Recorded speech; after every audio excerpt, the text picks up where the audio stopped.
పట్టిన ముస్నూరులోని 14వ వార్డులో commissioner Shravan Kumar side కాలువల పనులు ప్రారంభించారు. ఈ సందర్భంగా కమిషనర్ మాట్లాడుతూ ఎమ్మెల్యే కావ్యకృష్ణారెడ్డి కృషి ఫలితంగా కావలి మున్సిపాలిటీకి ఎస్సీ సబ్ ప్లాన్ నిధుల కింద 2.5 కోట్లు మంజూరయ్యాయని, ఈ మంజూరైన నిధులతో అన్ని ఎస్సీ ప్రాంతాలలో రోడ్లు, డ్రైనేజీలు నిర్మించుటకు ప్రణాళికలు సిద్దం చేశామన్నారు.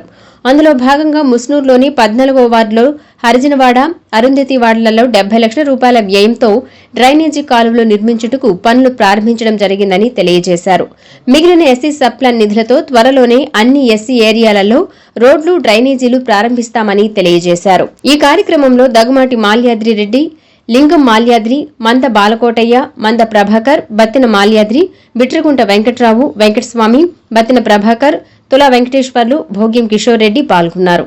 నమస్కారం.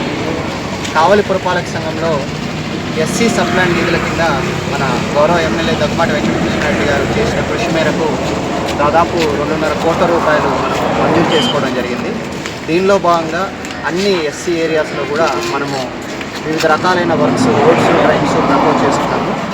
ఈరోజు మనకి ముస్నూరు 14వ వార్డులోని అరుంధతివాడ, హరిజనపాలెం ఏరియాలకి డ్రైన్స్ లేవని ఎమ్మెల్యే గారి ఆదేశాల మేరకు ఈరోజు ఇక్కడ డ్రైన్స్ మొదలుపెట్టాము.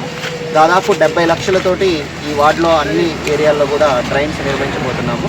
అలానే రాబోయే రోజుల్లో కావలిపట్నంలోని ఎస్సీ సబ్ ప్లాన్ కింద మంజూరైన 2.5 కోట్ల రూపాయలు కూడా వార్డులో అన్ని చోట్ల కూడా పనులు త్వరలోనే మొదలు పెడతామని కూడా ఈ కార్యక్రమానికి చేసిన నాయకులందరికీ కూడా పురపాలక సంఘం ధన్యవాదాలు.